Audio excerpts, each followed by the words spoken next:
I have been a really bad vlogger today. I haven't vlogged at all. Whoa. And it's 4:15. How's your day been? It's been good. It was my last proper day at BI at work, which is basically why I didn't vlog, because I was just busy like wrapping things up.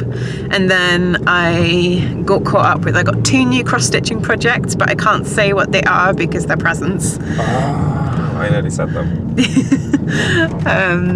So that is my excuses. I almost got run over today. You did? Yeah, I was. Did you give him the finger? Almost. I did gesture at him wildly because he was at like a green man crossing, and he like actually revved his engine when the green man turned green, and then sped up to like scare the crap out of me, and he actually almost hit me as well. I think he was high. So that was exciting. So since this is so late in the day, this will probably have to be like a day 13 and 14 vlog.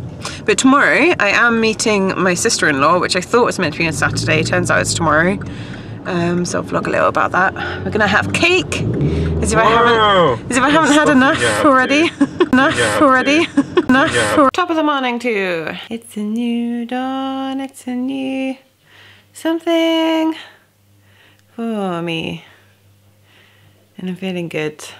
I'm feeling good-ish. I'm feeling impatient.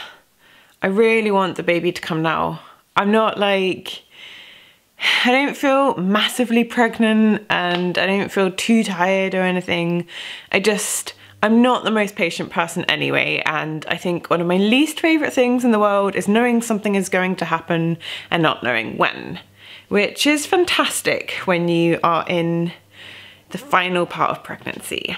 My hair has lost that like salon look because I washed it.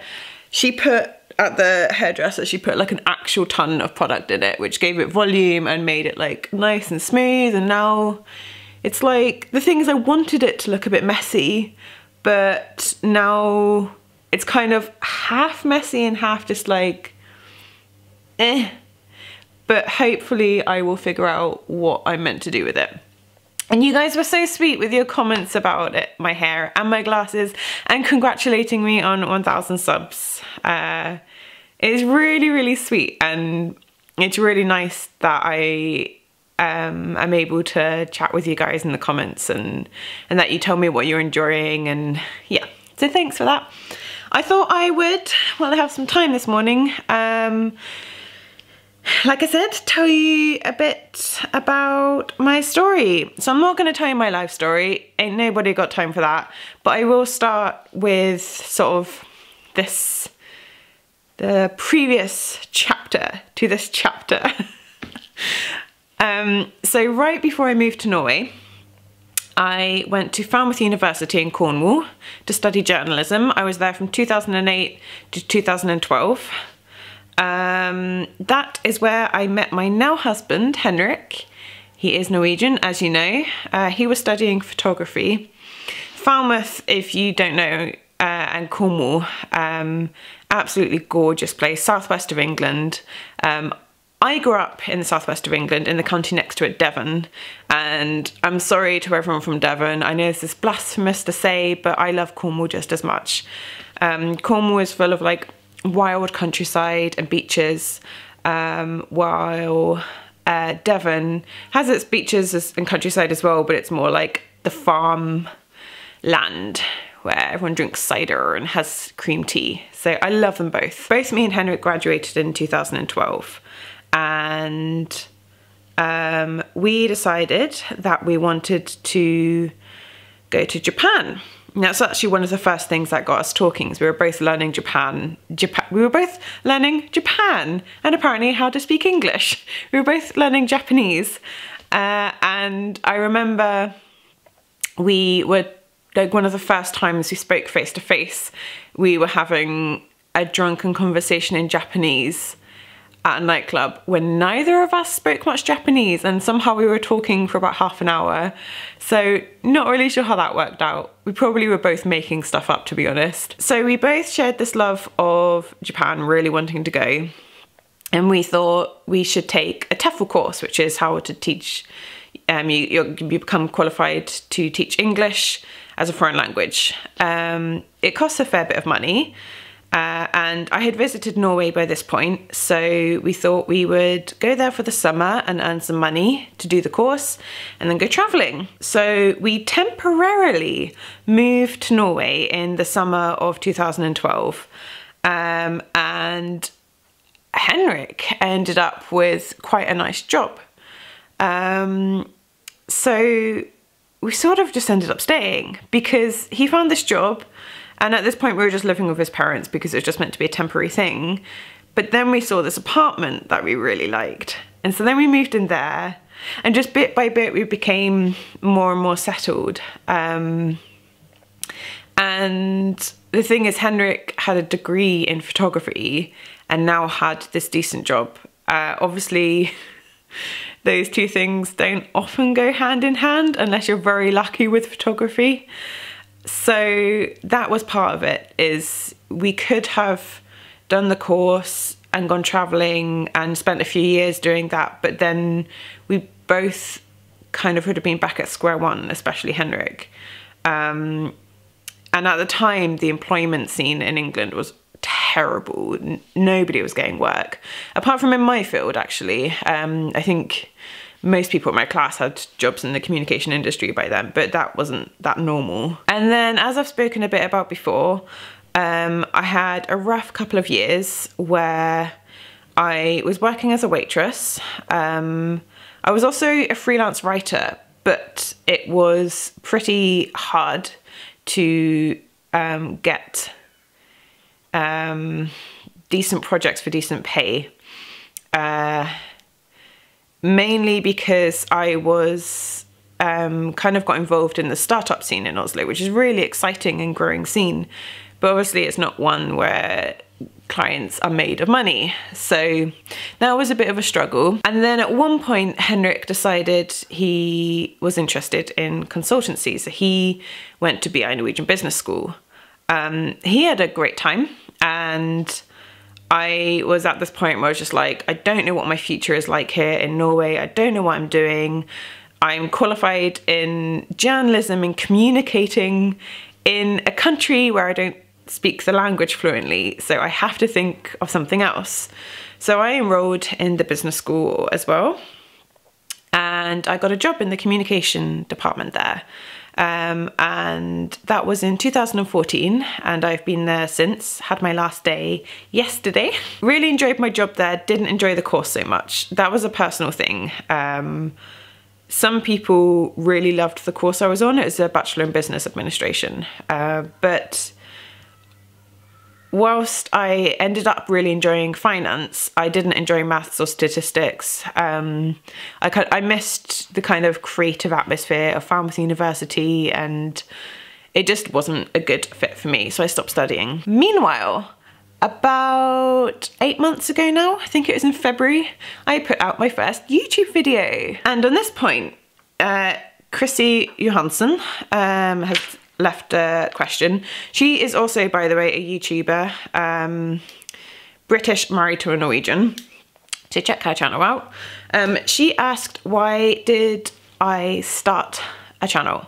I've actually written a blog post about this on my blog, which I never use, but there is a blog post about why I started YouTube. I'll leave a link below. It sort of is because of Henrik. So he started a YouTube channel with his friend Jonas called Bauhugen, where they played video games for fun. They just started it as a thing to do as friends. Why not? Within a year, they had like, I think it was like 30,000 subscribers, and they were doing really well. And then they were offered a job at NRK with this new project called Flip Clip Studio, which is a YouTube channel. So Henrik had a lot of success with it. And I had by this point been watching a lot of English YouTubers and thinking it looked really fun to make videos, and being a journalist I really wanted to learn how to use the camera properly and edit properly. These days being a journalist, you have to be able to do it all. And at that point, I couldn't do it all. I really wanted to learn. So that was one reason, is seeing that Henrik was really enjoying it, being a bit more exposed to the YouTube community here in Norway, and realizing that this was a good opportunity to learn some skills that I needed but didn't have. The second reason was, again, because I was still feeling a little bit lost about where is my future heading, how do I showcase that I have skills when I'm not fluent in Norwegian. So I figured out that making a YouTube channel would be a way to develop my skills and maybe open up jobs in the communication industry in Norway. And the third reason was to practice my Norwegian, because until Vlogtober, apart from I think 2 videos, all my videos have been in Norwegian. It was this sort of platform where I could make a lot of mistakes and I just had to talk. I had to explore new topics, which meant new vocabulary in Norwegian. There is nothing more scary and helpful than listening back to yourself speak Norwegian and hearing all the mistakes you make. It mostly helps you to learn not to make them again. I still have mistakes in Norwegian that I make all the time, even though as I say them, I can hear I'm doing it wrong. Like, to give birth, I always say "offutse," and I think it's "offøde." And I know I say it wrong, and I still say it wrong every time. However, mostly listening back to myself speak Norwegian really helps me to fix the mistakes I make. And kind of on that point, Pinky00 said, did you think you'd reach 1,000 subscribers when you started? I had a goal of reaching 1,000 by the end of the year. I didn't know if I would I didn't really, although I had a goal of it, I didn't really think about whether I would or not, because that's not, although it's really exciting and it's really rewarding to see more people subscribe, that is not why I started the channel. The thing is, I didn't know how often I would be making videos, or I didn't know exactly what sort of people would be enjoying them. I think this is the first time that I am making content without having a very specific audience in mind. I am just making content that I enjoy, and it is really, really rewarding that other people are enjoying it too. And I hope to, that my channel grows, and I hope to gain more subscribers. And it's really exciting to see it grow. But that isn't why I'm doing it. And so I don't know if I thought that would happen. I just had 1,000 as a goal, more as a way to force myself to put these videos out, because it can be a lot of work sometimes, especially since I do subtitles. So having a goal meant that, well, I'm not going to reach that goal if I don't put these videos out. So that's why I had it. What else to add to my story? Well, got married last year to Henrik. We had our wedding in England. We originally booked it in Norway, but we soon realised that it was a lot easier for Norwegians to get to England than it was the other way round, mostly because Norwegians have longer holiday and generally have a bit more money. It was a beautiful day, literally couldn't have been more perfect. Yeah. And then, of course, bringing us to this year, I am pregnant, as if you didn't know. Found out in February, I think. Found out really early on. I found out when I was about 2 weeks pregnant. I think I've talked a little bit about this in my bump dates at some point, or the pregnancy Q&A, but on the day I decided to take a test, I just knew. I just, it sounds really weird, but I just thought, I'm pregnant. And there weren't any signs. There weren't any physical signs. I just, I wasn't even late on my period. I just knew, and I was. And when I took the test, it was in a public toilet, and I cried with happiness. Yeah, so that was that. I think that sort of covers the most like recent part of my life. I think you have to let me know if you have any questions or if there's something that wasn't very clear, and I can try and answer them in another video. But for now, I'm gonna stop waffling. I am going into Oslo later to meet my sister-in-law. Yeah,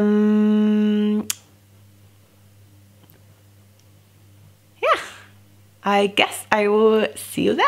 I've had to cancel going into Oslo to meet Emma because I have suddenly gotten a really bad stomach, which has happened a couple of times recently, and unfortunately is just a normal part of being at the end of your pregnancy. So that's fun. And unfortunately I'm gonna have to leave the vlog here. I might even have to ask Henrik to finish editing for me. So hopefully all will be well and normal again tomorrow, and hope the rest of you have had a better Friday. And I will see you tomorrow.